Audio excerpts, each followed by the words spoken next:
Este episodio está dirigido a mayores de 18 años. Incluye contenido sensible y temáticas que podrían no ser adecuadas para todo público. Se recomienda discreción. Primer pregunta para vos es, así de una. A ver.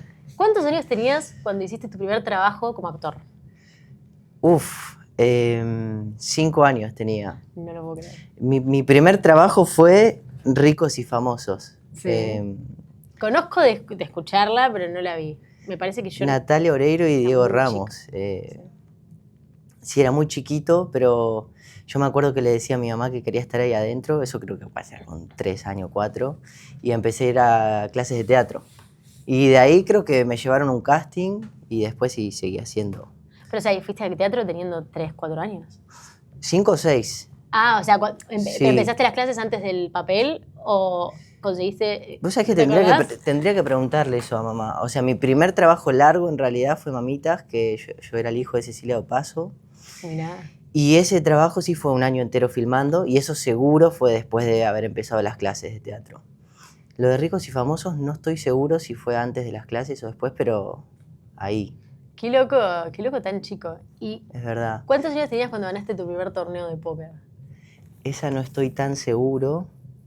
Seguramente gané a mis 20 cortos algún torneo en Madero. Sí. El que, o sea, el premio más grandecito y lindo fue acá. Sí. Ya ahí estaba más cerca de terminar mi carrera, capaz tenía 24, 25. Que saliste El segundo en primer Menus. Enjoy Poker Tour que hicieron, que fue el que gané. Sí. Y después Después pasó pasó el que salí runner-up, que fue el premio más grande, sí. $100.000. Tremendo, sí. Hermoso. ¿Cómo es esto de, o sea, ser tan chico y enfrentarte como al éxito, ¿no? Desde tus dos partes, desde ser actor, desde ser jugador de póker. ¿Cómo manejaste eso? También quiero saber con el tema del dinero. Fueron, me imagino que tus viejos los que te ayudaron a llevarlo. Pero bueno, me parece que es una hazaña porque no es fácil. Yo me acuerdo que era algo bastante incómodo para cuando ibas al colegio. Porque, por un lado, mis padres como que querían cuidarme y entonces como que yo era muy consciente del dinero que ganaba siendo muy chico. Claro. Pero en el colegio era una pregunta que siempre te la hacían. Y yo era como, en pos de no enfrentar eso, no, mis viejos tipo se ocupan de esa parte y yo nunca hablaba. Sí, terminaba siendo algo medio incómodo. Pero bueno, es algo que dura hasta que terminás esa etapa. Después, después siento que es algo que va fluyendo un poco más. ¿Sentís que haber empezado tan chico con la actuación te ayudó a desenvolverte mejor después con profesionalizarte en el póker? Yo siento que me dio una gran madurez en términos generales el estar como en contacto constante con gente adulta. Y es algo que disfrutaba mucho. En torno al póker, quizás es algo muy bueno para la empatía, para tratar de entender qué pasa por la cabeza del otro, ¿no? Y siempre hay algo que pienso que es... son dos disciplinas muy duras en el sentido de que las dos viven en constante rechazo. Digo, si vas a un casting, no sé, quedar en uno de cada 10 castings es tipo tremenda estadística. Y los torneos lo mismo, entrar en premios en uno de cada 6 es lo estándar por más que seas de los mejores, entonces es como... Son carreras que se ganan, pero mentalmente estás como todo el tiempo perdiendo. Qué interesante, la verdad no lo había pensado y es verdad. Sí, es verdad. Sí, es duro. Es como un enfrentamiento con la frustración un poco constante. Sí. Y yo creo que antes me afectaba mucho más. Primero con la actuación, como que la ilusión de cuando te llaman un callback y estás ahí preseleccionado y es tremendo laburo. Y después como que bueno, ya pasó tantas veces de pegar en el palo que digo, bueno, tipo, me relajo ya un no poco. me ilusiono más. Tal cual. Y el póker es lo mismo. Sí. ¿Cuántas veces estás tipo 20 left en un torneo que es medio life changing y quedas ahí en la puerta? Pero bueno, sí, creo que yo aprendí más de la experiencia de te golpeas tantas veces que te acostumbras a relajarte y ya no sufrir más con eso. No, es súper importante. Sí. Bueno, mencionaste un montón de actores y es como que se me viene a la cabeza la pregunta de ¿qué actor o actriz crees que sería bueno jugando al póker así como naturalmente? ¿Tiene que ser argentino o no necesariamente? No necesariamente. No sé por qué se me viene a la cabeza un DiCaprio. Siento que es tipo sumamente inteligente, sumamente perceptivo. Para mí él lo veo muy bien. Sí. ¿Sabes que lo decís? Y en el podcast de Chris Moneymaker menciona que Leo DiCaprio lo reconoció y justo estaban en una mesa de póker. O sea que está relacionado con el póker. No sabía. Sí. Sí. Sabía de, ahora no me viene el nombre, el que hace Spider-Man, las primeras que hizo. Ay, no sé el nombre yo tampoco. Pero ese también está... Él de hecho escucho como que ha ganado mucho. Ah, mirá. Sin ser profesional, pero creo que juega sus mesas privadas. Wow. Que sí. Es todo un mundo, ¿no? Por ahí, Sí. con el tema de las mesas privadas, es otra historia también. Sí, es un mundo que yo no he curtido, no me han invitado. Pero quizás después de esta entrevista... Pues claro, invítenme. Estaría bueno. Bueno, ¿y alguno argentino? Ahora sí. Es muy difícil, ¿viste? No sé por qué se me viene a la cabeza un Rodrigo de la Serna. Uy, re contra. Lo veo muy... Lo re Sí, veo sí, también. sí. O sea, como que lo mencionaste y me lo imaginé. Me lo imaginé. Mucha a él. personalidad, un tipo desenvuelto, vivo, ¿no? También. Sí, muy pillo. ¿Vos ¿no? lo conociste alguna vez? A él no. A él no. Justo a él no. Sí. También estaba pensando, cuando estaba pensando, pensaba en Alejandro Aguada, que con él sí compartí Sí. mucho. O sea, lo siento con muy buenas condiciones, pero lo que no me termina de cerrar es si a su personalidad le gusta. Claro, Quizás sí, pero quizás no sé. qué locura. Sí. ¿Hay alguna... Siempre la pregunta es un poco más por el lado de los libros, pero yo quiero saber si en tu caso hay alguna película que te haya marcado. No sé si marcado, pero... Bueno, sí, voy a mencionar dos. Sí. Una es Despertares, que a mi parecer es la mejor actuación de Robert De Niro.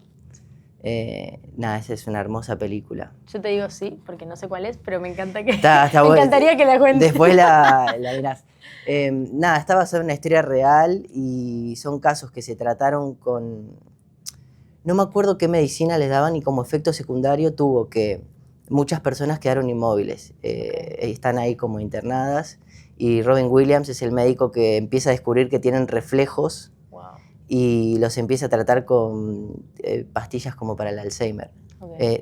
Para el Parkinson. Bien. Y tiene un efecto de que despiertan. Y Robert De Niro es uno de esos pacientes que despierta, creo que unos 30 años después, pensando que es un niño. Wow. Esa escena en la que despierta y él ve a su madre, hasta a mí me vuelve, sí, es hermosa. Y después, otra que quizás me marcó un poco más en lo personal, sí. Es increíble, pero se llaman igual, tipo Awakenings. Una es Awake y la otra es Awakenings. Wow. Un psicólogo ya es un festín. Sí, ¿no? No, y esta otra porque es una cirugía cardíaca. Okay. Y el tipo siente, cuando está anestesiado, siente el dolor de cuando le están abriendo el esternón y qué sé yo. Y yo, que pasé 2 operaciones de corazón, mi miedo más grande era ese, me acuerdo. Y fue muy, muy en esa época, capaz que la vi a mis 15 y a mis 16 fue mi cirugía, una cosa así. Okay. Sí. Pero no te pasó, que es lo importante. O sea, no sentiste. No sentí, claro. Te marcó, pero para bien, digamos. Pero pues, o sea. sí. ¿Y cuándo fue la segunda operación? Con una semana de diferencia o 5 días. Lo que pasa es que sí, yo nací con una comunicación intraauricular. Ajá. Esa cirugía me la iban a hacer a mis, creo que 3 añitos. Sí. Después apareció una membrana que tapaba ese agujero y dijeron, bueno, quizás con el desarrollo, tipo, ese agujero se cierra solo. Sí. Y creo que en realidad lo que pasó fue lo contrario, se hizo más grande. Oh. Que igual no cambiaba mucho la historia, digo, había que cerrarlo. Sí. Y a mis 16 me operaron en Chicago. O sea, el tipo que desarrolló ese método. Wow. Y te cerraban con algo que se llaman Platzer, que creo que es como una aleación de níquel y titanio. Okay.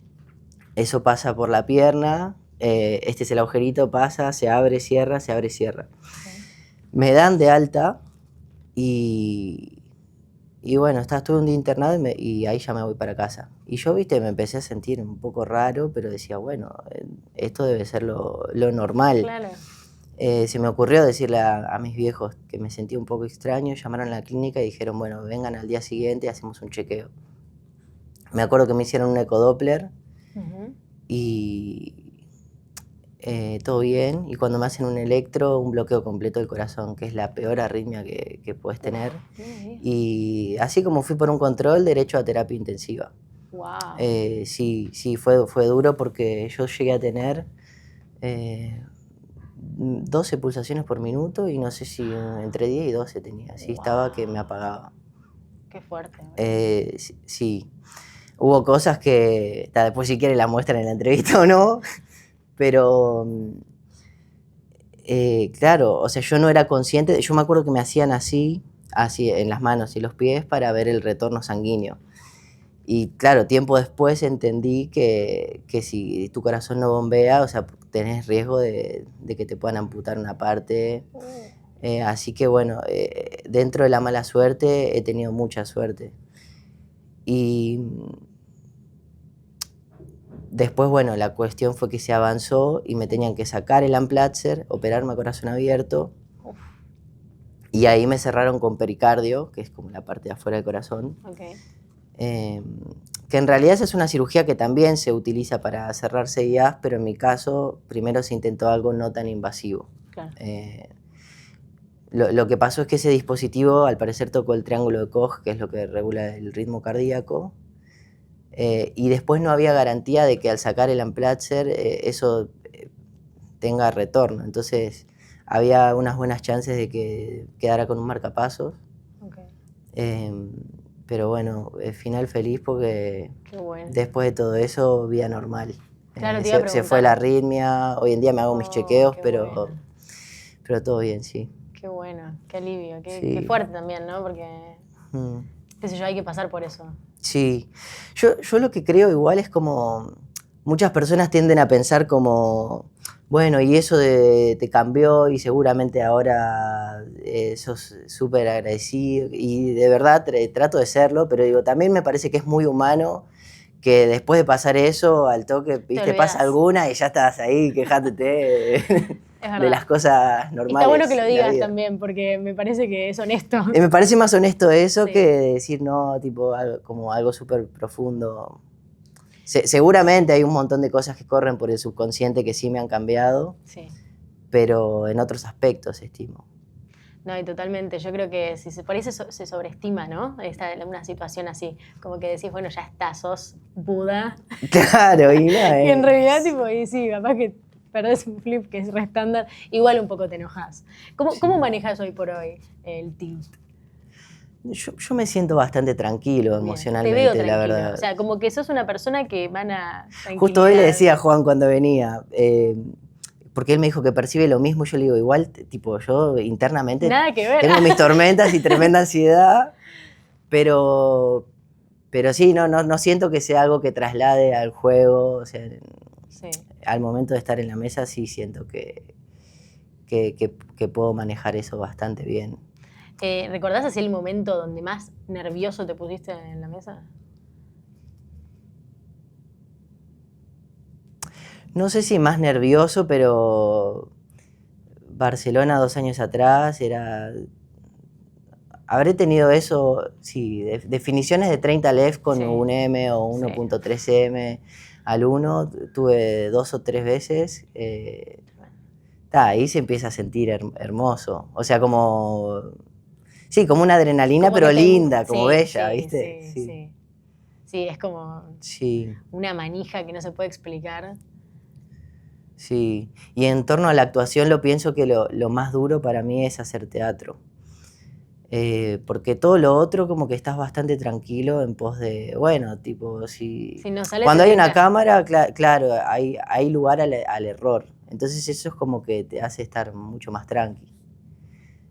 Teatro es como que estás muy expuesto, entonces para mí es lo más difícil para el actor. Es loco porque la verdad es que suena muy parecido al sentarse en una mesa de póker, porque en la mesa de póker es lo mismo, o sea...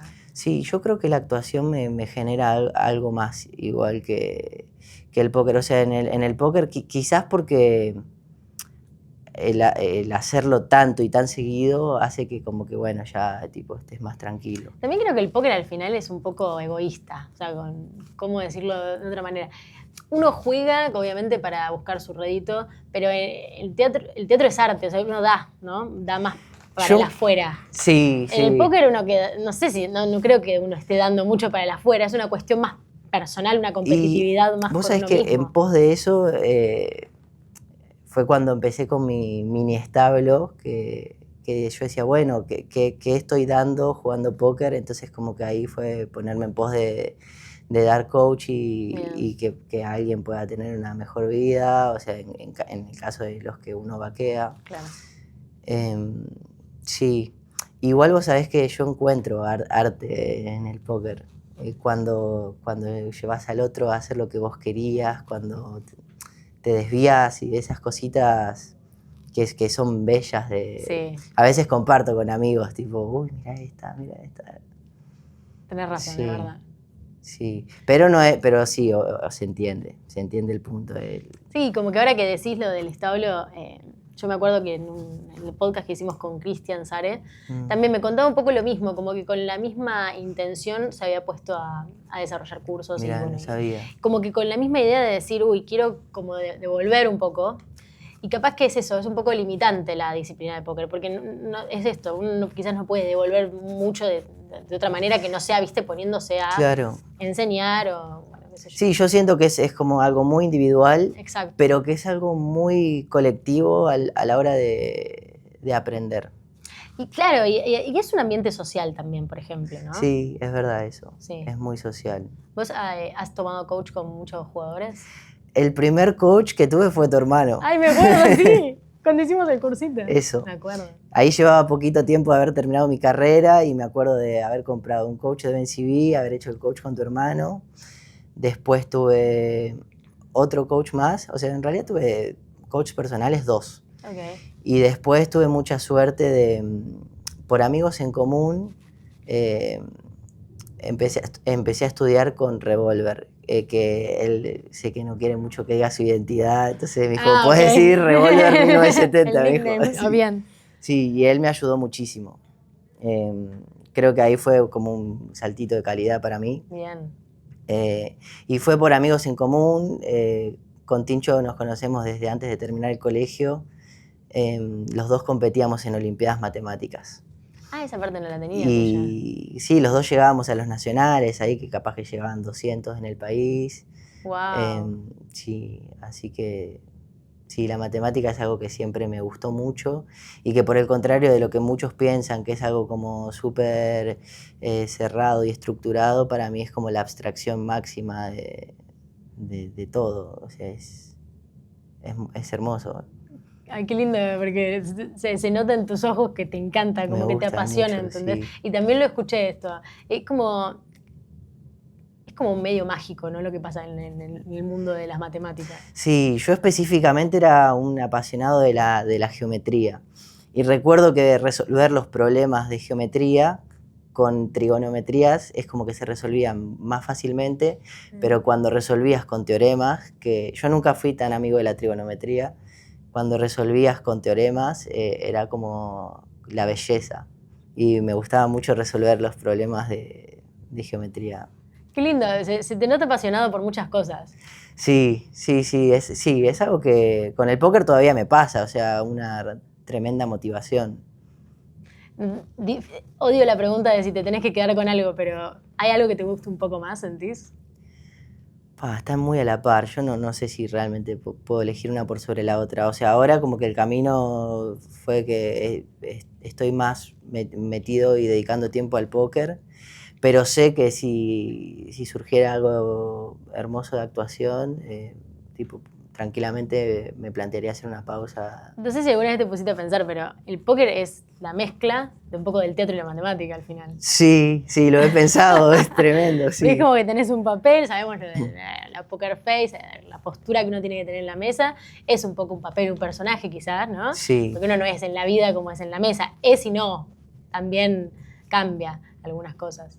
Y Es verdad, sí, coincido. la matemática está, porque no podemos negarlo, que es un juego.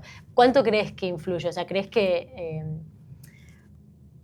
cuánta facilidad te da tener facilidad en matemática a la hora de jugar al póker? Y yo creo que mucha, porque, o sea, para mí lo más importante es la matemática para conocer el juego óptimo. Uh-huh. Encontrar un centro y a partir de ahí decir, bueno, este es el centro y de acá me desvío. Bien. Y ahí, bueno, viene toda esa otra parte intuitiva, esa es la parte más perceptiva. artística también, claro, ¿no? sí. Pero creo que la base de estructura siempre es matemática. Creo que también es muy depende, ¿no? O sea, como que cuando uno juega online termina siendo todo mucho más estructurado y matemático, y el vivo se presta mucho para grandes desviaciones. ¿Qué sentís que es lo que mejor te sale hacer a la hora de jugar?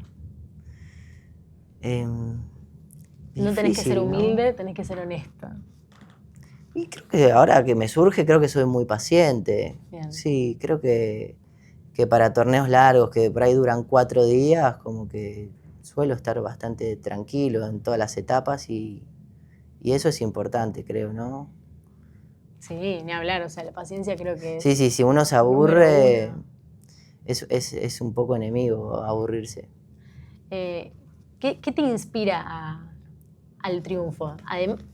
Puede ser lo económico y está bien si me respondes eso, pero creo que a esta altura ya va más allá, ¿no? Lo primero que me surgió es la competencia, bien. Creo.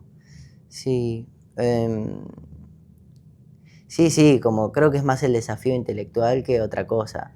Digo, el dinero es una linda consecuencia, claro, pero uno no piensa en eso, creo. Obvio.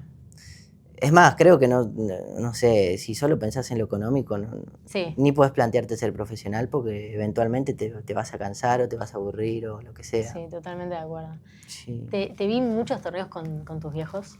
Hermoso. Tu papá sé que juega. No sé si quién empezó primero, ¿cómo fue esa historia? Contame un poco. Mis viejos y mi abuela vienen mucho a acompañarme.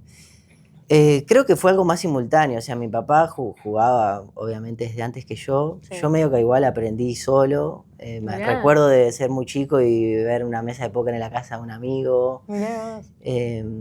¿Cuántos años tenías más o menos allá? Y el primer vistazo hacia una mesa creo que tenía 15, ponele.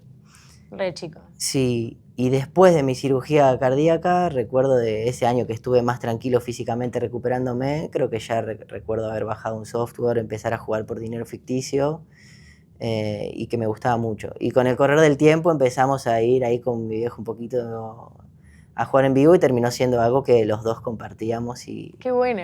Y que nos gusta mucho, sí. De mis viejos... siempre pienso que agarro lindas cosas. Como que mi vieja siento que es la que más me transmitió de siempre soñar en grande, y eso me gusta mucho.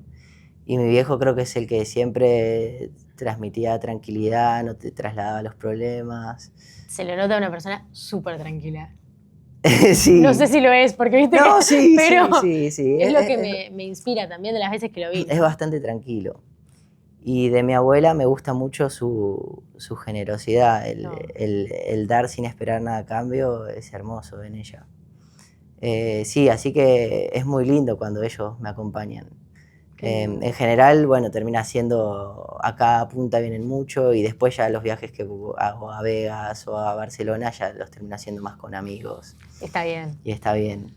Sabés que me gusta mucho que cuentes toda tu historia porque sos un chico que, a ver, súper familiero, tenés otra profesión, digamos, que es la de ser actor. En el mundo se ve al jugador de póker desde otro lugar y tu perfil es un poco la realidad al final, es como mostrar, claro, che, no es lo que se piensa que es, Sí, sí. sino que también se puede vivir de esta manera. Y qué lindo que tu familia te acompañe y te apoye, ¿no? Es lindo, es muy importante, la verdad. Yo sé que, bueno, para tranquilidad de ellos querían igual que yo termine mi carrera universitaria, Bien. eventualmente la terminé y después, bueno, empezaron eventualmente a ver que todo esto fue bien y sí, hoy en día ya confían, lo disfrutan. Qué lindo. Sí, es lindo. Alan, tengo una última pregunta para vos. A ver. Hablamos de un montón de cosas que has hecho durante tu vida. ¿Qué te gustaría hacer en el futuro, pero que no esté relacionado con nada de lo que hablamos? Fuera del teatro, fuera del póker.